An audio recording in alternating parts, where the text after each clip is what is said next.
Muda de assunto, meu povo lindo, porque o mundo, você sabe, acompanha de perto a tensão no Oriente Médio entre Estados Unidos, Israel e Irã.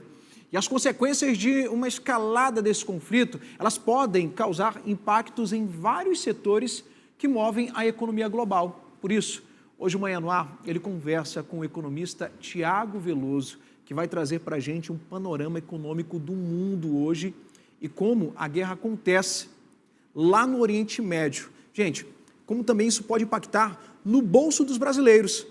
Bom dia, Tiago, seja bem-vindo ao nosso Manhã no Ar. Bom dia, Luiz, obrigado pelo convite. Tiago, a gente fala muito sobre a questão do Irã, porque o Estreito de Hormuz ele é extremamente importante, é uma região que traz ali a produção do petróleo. 20% do mundo depende desse estreito, dessa região, para que a produção do petróleo ela possa continuar acontecendo. Antes da gente entrar na seara do que pode impactar no bolso dos amazonenses, dos brasileiros, eu queria que você pudesse trazer para a gente um retrato da importância, principalmente para que essa região ela permaneça aberta e para que esse diálogo ele possa acontecer, porque isso aí pode disparar o preço do petróleo para o mundo inteiro, não é? Perfeito. Então, essa é uma região crucial, né, para o petróleo do mundo todo, né? A região do Oriente Médio é a maior região, né, de exploração de petróleo no mundo, né? Então, a gente tem lá uma concentração dos maiores produtores de petróleo do mundo, né, os maiores poços de petróleo do mundo, né, e muito importante também que tem naquela região, né, que faz fronteira com o Irã, é o Estreito de Hormuz. Né? O Estreito de Hormuz é por onde passa 20% do petróleo e 25% do gás natural do mundo. E ele abastece principalmente a Ásia, então abastece principalmente a China, Japão, Coreia do Sul, Índia. Então, de fato, tem uma importância esse conflito, tem uma importância geopolítica muito grande, além da região, que se estende para o mundo todo. Agora, a gente entra naquilo que realmente pode acabar acontecendo, né? Que é disparar o preço do petróleo, que pode influenciar nos combustíveis. Nós temos um Amazonas que é limitado na questão de fazer com que a gente possa trazer a entrada desse combustível e a saída também. Então, isso pode acabar impactando no nosso dia a dia também, no valor das coisas que a gente compra. E quando é que esses aumentos eles podem começar a ser sentidos no bolso dos brasileiros, então? Fala um pouco para a gente sobre isso. Perfeito. Até para começar, né, essa explicação, eu até prefiro começar falando um pouquinho da ligação que o Brasil tem e a importância que o Brasil tem nesse cenário. Né? O Brasil ele utiliza grande parte da sua frota, né, de frete rodoviário, utiliza diesel. Né? E o Brasil ele é muito dependente do diesel. O diesel é, de fato, o insumo, né, o combustível mais sensível, né, da nossa economia. E como a gente utiliza bastante diesel, e diesel, obviamente, ele é feito de petróleo, qualquer choque, né, porque são um choque de oferta, né, ou seja, a gente tem uma escassez de petróleo mundial, qualquer choque de oferta, isso acaba impactando o preço.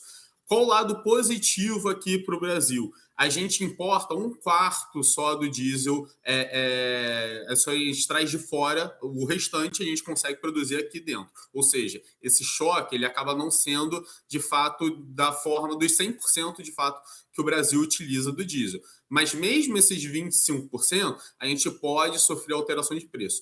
Quando que a gente vai saber se a gente vai ter uma oscilação de preço? Isso vai depender da Petrobras. Né? A própria presidente da Petrobras, a CEO da Petrobras, ela deu uma declaração recente falando que a Petrobras não costuma repassar o preço, né, para o consumidor. Né? Mas isso vai depender muito também da duração do conflito e do tempo de duração desse preço do petróleo mais alto. Se o conflito for encerrado, né, nas próximas semanas, se for encerrado, se não se alastrar durante os próximos meses, isso pode, o preço do petróleo vai voltar a cair e aí a gente vai ter uma normalidade nesse sentido. Mas se o preço do petróleo continuar ou por o conflito ou por qualquer outra questão geopolítica nas alturas, né, aumentando no patamar atual, a Petrobras vai ter que ser forçada a repassar o preço. Né? Até uma questão política de repasse de preços da Petrobras, desde 2023, ela mudou. Né? Antes, a Petrobras ela seguia a paridade internacional. Hoje, a Petrobras ela segue algo mais estratégico. Né? Então, ela consegue um valor muito maior. Né? Então, Petrobras conseguindo segurar, a gente vai sentir menos na inflação, né? Porque a cadeia é bem lógica, né? Se eu tenho um aumento no preço do petróleo, uma parte do nosso petróleo a gente tem que comprar, né, via diesel, né, via outros insumos, o aumento nesse custo, uma hora vai ter que ser repassado de fato para o consumidor, né? Outro aspecto que, de fato, pode acabar afetando a nossa inflação é o agro, né? Porque grande parte do gás natural, né, que serve de insumo para os fertilizantes agrícolas, ele passa pelo canal de Hormuz. Então, se a gente tendo um aumento no preço do gás natural, a gente tendo um aumento no custo desses fertilizantes, isso vai ser repassado, obviamente, pelos produtos, né, principalmente produtos agrícolas, e, logicamente, o aumento do frete também vai encarecer. Isso tudo vai, de forma indireta, afetar a nossa inflação. Combo de situações que acaba caindo no bolso, né, dos brasileiros. Então, você falava a respeito da Petrobras, é importante e interessante a gente ter essa atenção também, nós como amazonenses, porque a produção do nosso petróleo hoje, aqui no Amazonas, ela é privatizada. Né? Então, a gente tem que acompanhar tudo que acontece lá fora, o resultado que isso traz para o território brasileiro e, acima de tudo, de que forma isso pode chegar até nós, amazonenses aqui. Mas eu queria saber de você, a gente viu a ofensiva dos Estados Unidos e de Israel, a entrevista de Donald Trump também falando a respeito de que esse conflito ele pode perdurar por longas semanas e também, quiçá, também há outros meses. Em contrapartida, o Irã se defende dessa forma, fechando ali também o canal de Hormuz, ali, né, o Estreito de Hormuz, mas diretamente para a gente, para nós consumidores, para nós trabalhadores, a gente pode ver algum tipo de aumento nas compras que a gente realiza, principalmente nas próximas semanas, ou você acha que isso ainda não deve refletir em tão pouco tempo? É preciso de mais para a gente que possa fazer essa avaliação?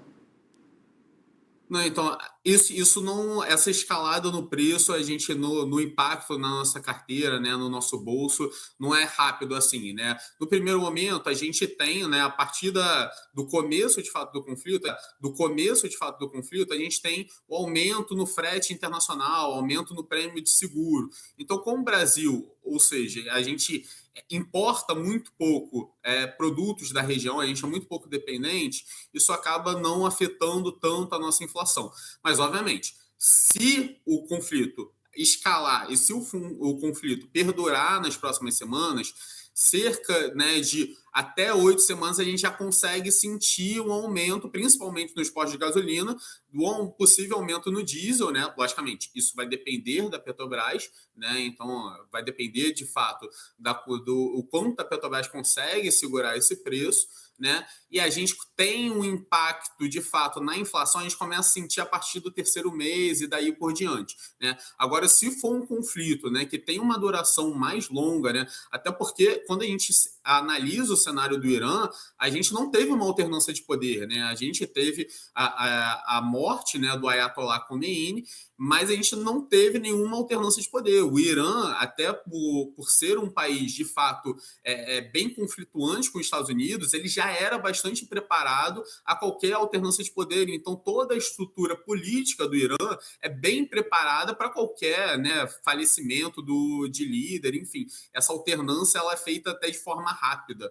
Então, se os Estados Unidos, que é um dos objetivos, até pela fala do Trump, e principalmente de Israel, a alternância do poder, né, trocar alguém mais alinhado, de fato, geopoliticamente aos Estados Unidos e a Israel, a gente não espera, né, essa resolução no curto prazo. Né? Então, assim, essa escalada, né, e o Irã, ele tendo, de fato, como conseguir retaliar, até porque o Irã está retaliando bases aéreas americanas, bases militares americanas, né, logicamente no Oriente Médio, a gente pode, de fato, ter um conflito que perdure mais tempo.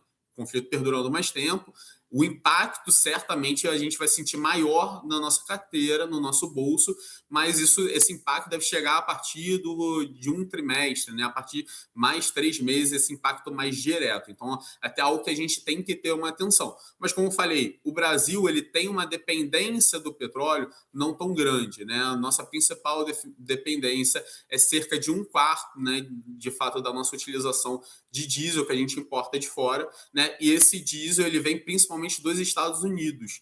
Então, logicamente, o preço ele é sensível, né, de fato de controle de preços. Então, é importante isso que você falou.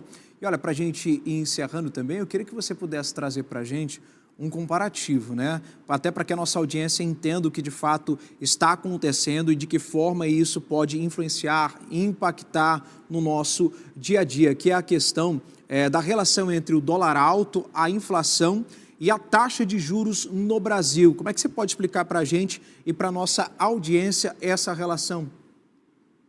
Perfeito. Se a gente tem um aumento do dólar, que de fato essa é a grande preocupação que a gente está tendo nos últimos dias, o dólar ele tem um fator ligado diretamente à inflação, né? Então, o que afetaria a inflação nesse caso? O aumento no combustível, o aumento no custo de insumos agrícolas e o aumento no dólar.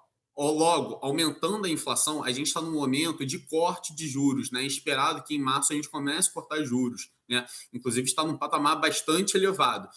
Se a gente tiver, de fato, a inflação aumentando, lembrando que a gente está num período até de desinflação. Desinflação, o que quer dizer? Que a gente está em redução da inflação. Ela está convergindo a nossa meta. Só que se a gente tiver um movimento contrário e de aumento da inflação, isso vai fazer com que o Banco Central ele adie esse corte de juros, ou pelo menos seja menos radical do que estava sendo previsto, né? E aí isso é ruim para o país todo, né? Porque quanto mais juros, menor é o crescimento do país, né? Então, menos investimentos a gente tem na economia, menos emprego, menos aumento de renda, né? Então, assim, a gente, por um cenário, a gente pode ter um aumento na inflação, né? Dado algo que a gente não consegue controlar, que é o choque do petróleo. Outro lado, a gente pode ter um crescimento pior. Mas algo que também... A única notícia positiva que a gente consegue tirar, de fato, desse caos todo é como a gente exporta bastante petróleo, né? O Brasil é um grande país exportador de petróleo, né? Obviamente, tem regiões que são mais afetadas do Brasil, né, positivamente com isso. A gente consegue ter um aumento na arrecadação, a gente tem um aumento nos royalties, né? Porque o Brasil acaba vendendo petróleo a um preço mais alto. Então, o Brasil começa a arrecadar mais, algo que é muito importante, principalmente na política atual do governo, e a gente acaba impactando positivamente, por um lado, essa questão toda a população brasileira. Veloso, senhoras e senhores, ao vivo aqui no nosso Manhã no Ar, nosso especialista econômico. Tiago, quero te agradecer a tua participação e o esclarecimento que você trouxe, né, nesse cenário tanto internacional. Bacana que a gente trouxe o seguinte, a gente avaliou de forma internacional de que forma esse impacto ele pode cair no mundo todo, de que forma isso vai impactar no Brasil, e a gente trouxe até para mais próximo, né, na nossa região aqui amazônica. Quero te agradecer pela tua disponibilidade e se você quiser deixar um recado para a nossa audiência, o espaço é seu. Muito obrigado pelo convite, Luiz. Espero sempre voltar aqui para poder ajudar a esclarecer os assuntos econômicos. Certo, Tchau, tchau. então, grande abraço para você. Povo lindo, agora a gente muda de assunto.